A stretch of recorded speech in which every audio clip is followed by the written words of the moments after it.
Back in the good old days, if you were an entrepreneur that managed to make it big and built yourself a nice, giant, successful business, you were on top of the world. But you're ambitious, you want more money, more profits, you want to crush and suffocate your competitors. The only problem is, the thing that got you here in the first place, being innovative and serving your customers well, will only get you so far moving forward. So what do? You turn to selling your products for a loss, buying up your competitors, buying up other businesses in your product supply chain, and other monopolistic practices. But unfortunately today, with those pesky antitrust laws, that's just not an option anymore. It looks like you might just have to keep innovating to stay alive. God, I feel exhausted just thinking about it.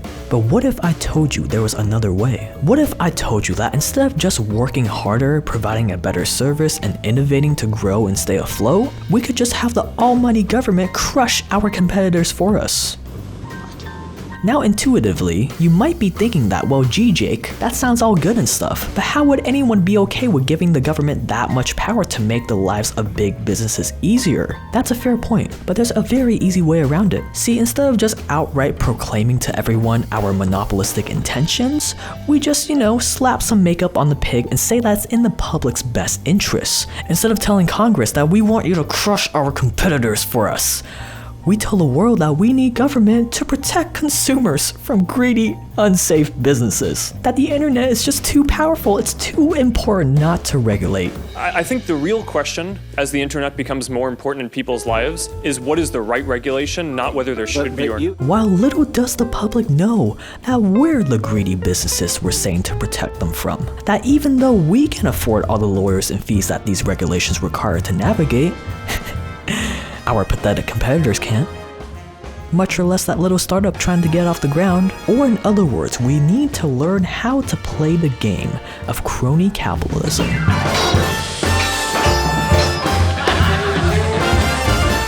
Since you're going to be learning how to make boatloads of money as a crony capitalist in this video, you might as well protect that money in your pocket with a quality smart wallet like this one from Exter. Viewers of this channel get a 15% discount with free shipping and free returns with the coupon code below.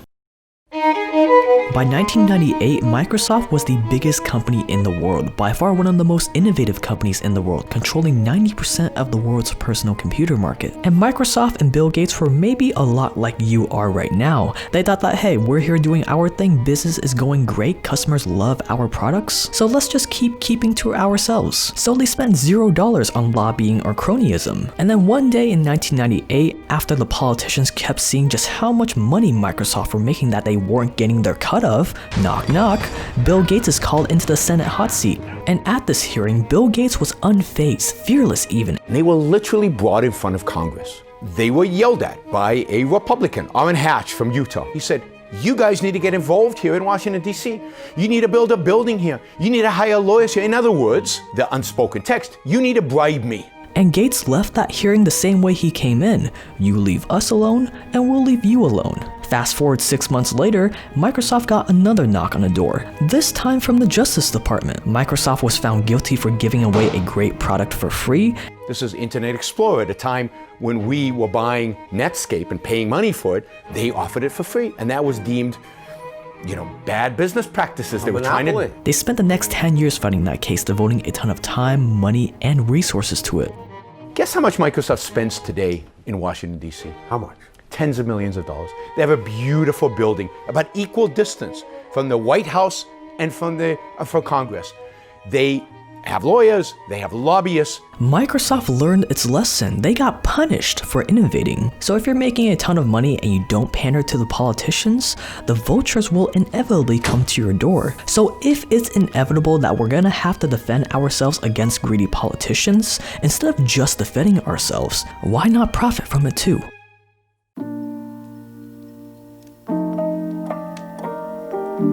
The other big tech companies have learned from Microsoft's mistakes and now take a more offensive approach. Back in 2018, Amazon was facing a lot of bad press for how horrible life was for workers in their warehouses, and how some of their bottom workers were having to live off of food stamps because their wage was just too low. Jeff Bezos on Amazon Prime Day became worth $150 billion When he's worth that much money, you begin to start asking the question, are companies like this, who are paying their employees so little, gaming the system? Joining me now, whether or not that was true doesn't matter. Jeff Bezos had two choices. He could either ignore the pressure and just keep investing more money into making Amazon better to keep his customers happy with low prices, or he could raise the minimum wage to make the critics happy. He chose the latter option and raised the minimum wage to $15 for all Amazon workers, saying that we listened to our critics, thought hard about what we wanted to do, and decided we want to lead. It sounds so noble, so self-sacrificing. But you and I know better, because shortly after he also announces that he'll be lobbying Congress to increase the minimum wage to $15 per hour, which is a nicer way of saying that Jeff is gently bribing politicians to allow the government to force his competitors' expenses up. Because after all, Amazon is constantly moving towards more and more automation, and as more and more low-skilled workers are being replaced with robots, a $15 per hour minimum wage doesn't hurt Amazon's bottom line so much, but it does for their competitors. Bezos knows a higher minimum wage will hurt his competitors more than it hurts him. Clever. Use government to handcuff your rivals and then pat yourself on the back and pander to people who promise free stuff. Around the same time, Facebook's Mark Zuckerberg found himself in a similar position to where Bill Gates was almost exactly 20 years later, summoned to Washington to testify in front of the Senate about the growing concern of Facebook's power. Mark didn't make the same mistake Bill did. He ditched his normal uniform for a more respectable suit and tie. As soon as he was asked if he embraced regulating the internet, he responded with an astounding yes. Do you embrace regulation? I think the real question, as the internet becomes more important in people's lives, is what is the right regulation, not whether there should be or not. As long as Facebook is allowed to help shape the regulations, of course. So would you work with us in terms of what regulations you think are necessary in your industry? Absolutely. Mark was thinking that screw the fact that a free internet is a major reason why I was able to become the 8th richest man in the world in the first place. They've already set their minds on regulating the internet, so if I just cozy up with these vultures, I'll get to be on their side and they'll weigh down my competitors for me. If you were Mark, you're already working on making your product better every day. There's only so much you can do in that arena. There's only so many engineers you can hire. Why not work with the government to make sure that that barrier for entry for your competitors is as high as possible, while of course making sure that your interests are protected? Or in other words, regardless if you think Facebook is too powerful or the internet needs to be regulated, that is irrelevant. What is relevant is that he kissed the ring and now will profit for it, all without having to do any of that pesky innovation. But crony capitalism doesn't just work for big tech, it works for pretty much any big business. We're all familiar with those poor old taxi drivers that just wanted to keep providing a bad service to their customers, but these darn Ubers and Lyfts are taking all their business away because they're providing a better service at a cheaper price, and they're nice to their customers. We don't want to do that now, do we? That's so much work. So what did we do? We cozied up to our politician friends and said that they just don't comply with the law. We have to pay big money for licenses, we have to get fingerprinted, we have to have commercial insurance. We're not trying to ban the competition. What we'd like is to be competing with companies that follow the rules. And the taxi drivers got varying degrees of success all over the country and the world, with some places still banning ride-sharing. It's the same story with other industries like traditional car dealerships trying to ban Tesla stores, developers getting local politicians to only approve their construction projects, 1,000-hour cosmetology licenses for thousands of dollars, public schools pressuring cities to reject applications for more effective charter schools. Building a profitable monopoly these days may be illegal, but this might just be the next best thing. And here's how you can do the same. I'm gonna assume that by now you've already built a giant successful business. If you haven't, it's still good to know how this works so that you have a roadmap as you go. Because now is the point where you'll start to feel like you're getting those diminishing returns trying to make a better product. You've worked so hard competing all these years. It's time to slow down. Or maybe if you're one of those ambitious types that just wants to keep growing to get a bigger and bigger edge on your competition like Mark and Jeff, then it's also time for crony capitalism to be just another branch of your business, much much like marketing or HR. If you're smart, you would have been building connections with politicians this whole time as you grew, but if you haven't, it's never too late to start. Court them, earn their friendship and loyalty, take them out to fancy dinners, stroke their ego, make them feel special, make them feel that they're so much wiser, so much more noble and selfless than the plebs they rule over. Build up your presence at Washington, D.C. or at your local state government, but the most important thing to do is to max out your campaign contributions. This will trigger the reciprocity bias, the cognitive bias that makes us feel indebted to people who do us a favor, that in order to uphold the image we have of ourselves as fair, honest individuals, we have to return their favor. This is a state of mind you want your politician buddies in as much as possible. Then it's time to plead your case to not just the politicians, but to the general public as well on why the government needs to make life easier for you, but harder for your competitors. This is by far the trickiest part that requires the most finessing. And if you've seen any of my other videos, you know that PR is everything in today's modern world. If you have the public's support, you can have nearly anything you want. So how can you frame what you want as a win for the consumer? That if government doesn't do this, consumers will be put in danger, victimized, even raped by these greedy businesses. Our competitors make tons of profits. They're just not raising their minimum wage because they're greedy. So we should have the government force them to, just like we did voluntarily. The internet is too powerful. Companies like us should be regulated for the protection of consumers. Remember, regardless if these claims are true or not, it helps if you actually make yourself believe that they are. This is the key into the hearts and minds of the public.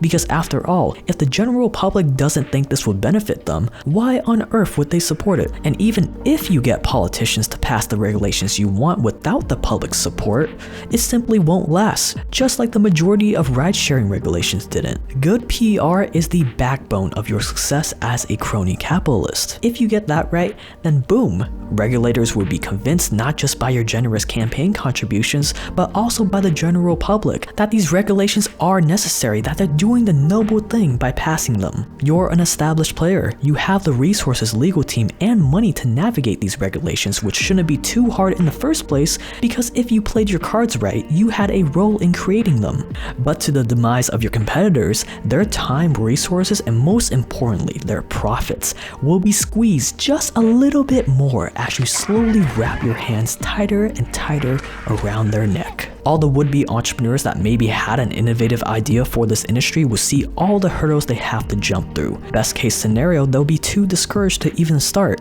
Worst case, you'll slow them down to give yourself a little bit more time to get an even tighter grip on the marketplace. But perhaps my favorite part of this whole scheme is that the general public ends up helping the one thing they claim to hate: corrupt businesses. Their natural instinct when they think businesses are taking advantage of them is that the government should do something about it, when really the more regulations they fight for, the bigger the government gets, the bigger potential for favors we get in return. With traditional monopolies, the general public and the government despised us. But with this, they both end up on our side.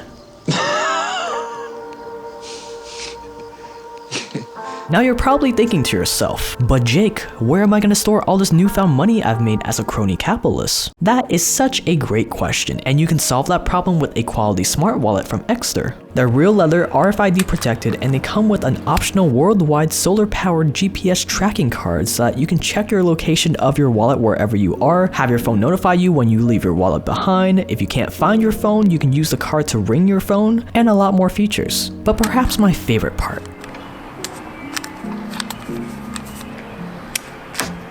Exter is giving you guys 15% off with the coupon code below with their standard free shipping and free returns. I'm running their slimmest model called the Senate, and I'm really liking it so far, but if you need more space, they also have their Parliament, but I personally like the Senate more because it's less bulky. So you cronies can claim your 15% discount with the link below and support the brands that help make this channel possible, because these videos do take a lot of work to make.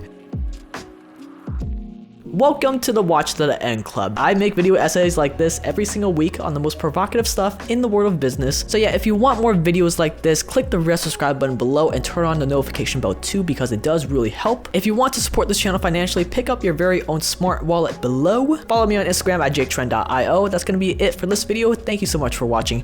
You've been awesome. I've been Jake. I'll see you guys in the next one.